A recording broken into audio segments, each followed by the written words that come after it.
Narasapuram parliament Telugu Desam party అభ్యర్థిగా మన Telugu Desam party జాతీయ అధ్యక్షులు మన ప్రియతమ ముఖ్యమంత్రి చంద్రబాబు నాయుడు గారు నాకు అవకాశం కల్పించడం జరిగింది.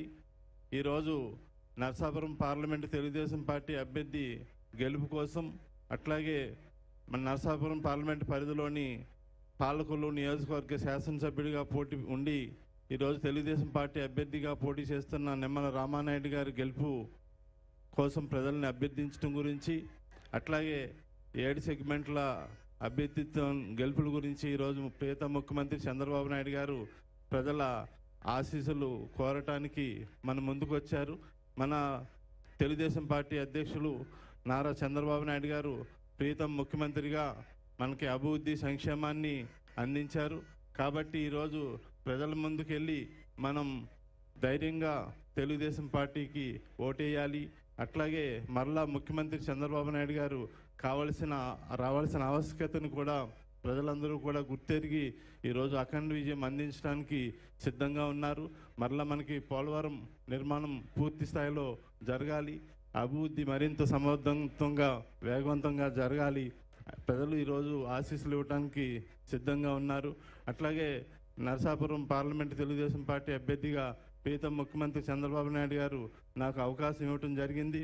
ఈరోజు నరసాపురం పార్లమెంటుతో పాటు 25 పార్లమెంట్లు కూడా మనం గెలవాల్సిన ఆవశ్యకత ఉంది. గెలిచినట్లయితే మన రాష్ట్రానికి కావాల్సిన నిధులన్నింటినీ కూడా మనం సమకూర్చుకుని రాష్ట్ర ప్రయోజనాలని కాపాడుకోగలుగుతాం. అట్లాగే విభజన హామీలన్నింటినీ కూడా నెరవేర్చుకునే పరిస్థితి మనకు ఉంటుంది. కాబట్టి ఈరోజు ముఖ్యమంత్రి చంద్రబాబు నాయుడు గారు నాకు ఇచ్చిన అవకాశానికి మీరందరూ కూడా ఆశీస్సులు ఇవ్వాలని చెప్పి సవినయంగా కోరుకుంటున్నా. అట్లాగే ఈ నరసాపురం పార్లమెంట్ తెలుగుదేశం పార్టీ అభ్యర్థిగా ఈరోజు నేను ఇక్కడ స్థానికంగా ఉండి ప్రజలందరికీ కూడా అందుబాటులో ఉంటూ సామాన్యమైన కార్యకర్తగా ఒక నిబద్ధతతోటి 2 పర్యాయాలు శాసనసభ్యుడిగా పనిచేసిన విధానం, అట్లాగే అందరికీ అందుబాటులో ఉండే విధానం, శివ స్వచ్ఛంద సేవా సంస్థ ద్వారా చేసిన విధానంతో నిరంతరం ప్రజలకి అందుబాటులో ఉంటూ సామాన్యులకి పేద వర్గాలకి అందుబాటులో ఉంటూ ఈ ప్రాంత ప్రయోజనాల్ని కాపాడుకునే విధంగా ఈ ప్రాంతంలో ఉన్న హ్యూమన్ రిసోర్సెస్ని ఉపయోగించి ఇక్కడ వాటర్ సోర్స్ని ఉపయోగించుకుని, అట్లాగే సాయిల్ కండిషన్స్ని ఉపయోగించుకుని, అట్లాగే మెరైన్ ప్రాజెక్టులు కూడా తీసుకొచ్చి అన్ని విధాలుగా కూడా అభివృద్ధి చేయడానికి ఒక ప్రణాళికతోటి ముందుకెళ్ళి ఇక్కడ 7 శాసనసభ్యులు మంత్రుల సహకారంతో, ప్రత్యేకించి ప్రియతమ ముఖ్యమంత్రి చంద్రబాబు నాయుడు గారి సహకారంతో రానున్న రోజుల్లో నరసాపురం పార్లమెంటుకి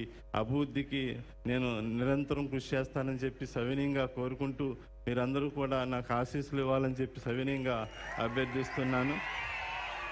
మన ప్రియతమ ముఖ్యమంత్రి చంద్రబాబు నాయుడు గారు నా మీద విశ్వాసంతో, నేను నిబద్ధతతోటి నిజాయితీతోటి ప్రజలకు అందుబాటులో ఉంటానని, స్థానికంగా ఉంటానని ఆలోచనతోటి నాకు నరసాపురం తెలుగుదేశం పార్టీ అభ్యర్థిగా అవకాశం ఇచ్చారు. కాబట్టి ఆ అవకాశాన్ని మీరందరూ కూడా ఆశీస్సులు ఇచ్చి నేను సేవ చేసే భాగ్యాన్ని కల్పించమని చెప్పి సవినయంగా మిమ్మల్ని అందరినీ కూడా కోరుతూ ముఖ్యమంత్రి చంద్రబాబు నాయుడు గారికి ప్రత్యేకమైన కృతజ్ఞతలు తెలియజేస్తూ, నిమ్మల రామానాయుడు గారు ఎంతో నిబద్ధతతోటి అభివృద్ధిని చేశారు. కాబట్టి నిమ్మల రామానాయుడు గారికి కూడా